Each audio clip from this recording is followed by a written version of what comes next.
Mūsų šios gražios devintinių dienos apmąstymai aš pasirenku dvi dalis, tiek savo, tiek jums. Vieną įžanginę, o paskui esminę. Įžangai prisiminkime, kad tai yra šventė, kurią švenčiame pagrindę Romos katalikai. Nes, pavyzdžiui, mes, kaip vadiname mūsų liturgiją, Eucharistiją, vadiname mišiomis, šventos mišios. Tuo tarpu, jeigu nuvyktume į labiau rytietiškus kraštus, ar tai būtų pravoslavai, ar tai būtų rytų apeigų katalikai, jie vadintų ne mišiomis, o dieviškąją liturgiją. Jau nuo to pavadinimo yra žymiai aiškiau, kad tu ateini į Dievo darbą.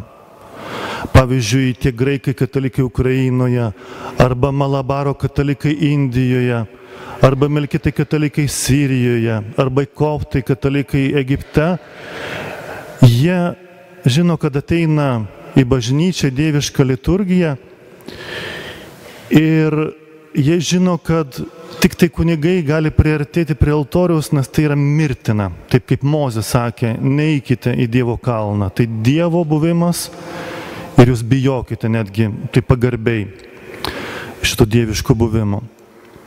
Tai rytietiškose bažnyčiose pas pravoslavus ir rytų katalikus net nėra devintinių šventės, kadangi jiems ir taip aišku, kad tai yra dieviška, viskas yra dieviška. Vakarietiškoje kultūroje, ypatingai nuo viduramžių, iškilo klausimų. Eucharistijos sakramentas, ar tai yra Jėzaus kūnas ir kraujas, ar tai yra tik tai simbolis. Pavyzdžiui, buvo netgi katalikų vyskupai, kurie abejojo tuo pilnu Jėzaus buvimu. Paskui Liuteris, Martinas Liuteris 16 amžiuje, jisai mąstė taip, kad Eucharistijoje, komunijoje yra tuo pat metu Dievas ir žmogus susijungia. Taip kaip Jėzuje Kristuje susijungia dieviškumas ir žmogiškumas. Ir atrodo labai gražus paaiškinimas.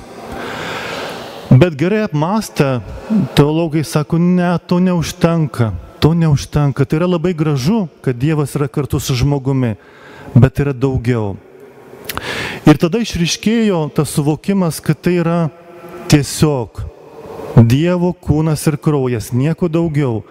Lieka tik tai skonis, kaip sakoma. Skonis yra vyno ir duonos ir tik tai tiek.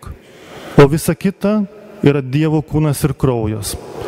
Už tai, kai daliname komuniją, mes juk niekada nesakome, priimk švenčiausiai sakramentą, ne. Priimk Dievo kūną arba priimk Dievo kraują. Tai Kristaus kūnas, mes taip sakome. Kristaus kūnas, be jokių kitų komentarų. Po Martino Liuterio netgi kalvinistų pradininkai, Cvinglis, Kalvinas, jie dar kitaip paaiškino, sako, tai yra simbolis. Tai iš to pasekmė šiandieninėme mūsų gyvenime yra tokia, kad, pavyzdžiui, jeigu katalikas nueitų į pravoslavų mišias, jam tai yra komunija tokia pati kaip ir katalikų. Arba į anglikonų, dažniausiai, ne pas visus anglikonus, bet pas jos mišios irgi yra vertinama taip, kad tai yra Kristaus kūnas.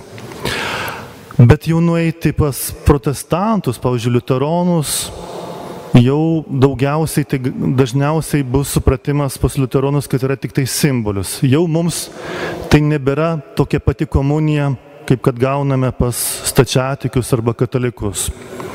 Tai va, mes surandame tokį skirtumą. Dabar einu prie esmės. Esmėje žiūrėkime, net psichologija suvaidina labai svarbu vaidmenį mums. Pavyzdžiui, įsivaizduokime, ateina, kad ir pats Dievas Jėzus ateitų čia į mūsų bažnyčią fiziškai, apsirengęs gražiai, bet ant jo krenta mūsų šešėliai. Mūsų šešėliai krenta ant jo ir jeigu jis visas baltas, tai į ką nukryps mūsų žvilgsnis? Į tuos šešėlius, kuriuos mes patys metame ant jo. Va tokia yra žmogiška psichologija, kad netgi kai ateiname į mišias, ateiname į Eucharistiją, mūsų dėmesį labiau patraukia antraeiliai, trečiaeiliai dalykai, o ne esminiai. Tai čia reikia jau tokio susikaupimo darbo. O kai šnekame apie Dievo kūną ir kraują, kas yra sakoma tikėjime, kad tai yra nauja auka, sudabartinta auka, jinai vyksta šiandieną. Šita prasme tai nėra vien tik tai džiaugsmas, kad Jėzus prisikėlęs, kad jis gyvas su mumis, bet yra didelės kančios kaina. Iški priimti Jėzų, kuris save dovanoja, bet ne šiaip dovanoja per kraują save, taip kaip girdėjome pirmosiuose skaitiniuose, tai iššaukia mūsų reakciją tokia didžiulės pagarbos. Tu, Jėzau, dovanoji savo buvimą su mumis per savo kraują, per savo mirtį, per savo kančią. Bet esminis dalykas, kurį aš savo noriu priminti šią dieną ir taip pat jums, yra tai, kad kiekviena Eucharistija, kiekvienas Dievo kūnas, kurį mes priimame, yra naujas. Netgi šventasis Ambrozijus Milane 4 amžiuje sakydavo, kai tu ateini į Eucharistijos maldą, tu negalvok, kad tu jau išsakei Dievui vakar, užvakar savo mintis. Ne, šiandieną tavo susitikimas yra naujas. Todėl tu jį gyveni visiškai iš naujo. Tau nereikia manyti, kad aš išsakiau savo maldavimus aną kartą. Ne, tu susitinki su Jėzumi dabar. Tai būtent todėl kiekviename Jėzaus susitikime mes išsakome iš naujo, kiek aš tave, Jėzau, myliu, kiek aš tavęs trokštu, kiek labai tu man esi svarbus. Čia yra pagrindiniai dalykai. Mes ateiname pas Jėzaus Eucharistiją, pas Jėzaus kūną, ne tam, kad jisai palaimintų mus tiesiog, mūsų darbus, mūsų mintis, mūsų rūpešius, mūsų šeimas, be abejo, palaiminimas yra. Bet pačioje pirmoje vietoje yra tai, kad mes būtume su juo, kad mes mylėtume Jėzų. Tai čia yra visas slėpinys Dievo kūno, kad mes Dievo kūną priimtume kaip savo brangiausią dalyką. Tai šiandieną mes šito ir trokštame, kad mūsų malda kiekvieną kartą mišiose būtų nauja, kad joje mes neužmirštume išsakyti savo pačių svarbiausių prašymų, o svarbiausias prašymas yra mylėti Jėzų iki galo.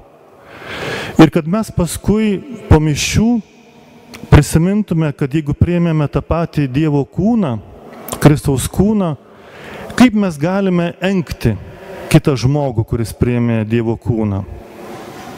Kaip mes galime engti, nes tai yra žmogus, ar tai mūsų šeimos narys, ar ne mūsų šeimos narys, kuris dalyvauja toje pačioje puotoje. Yra to paties Dievo tėvo dalininkas. Amen.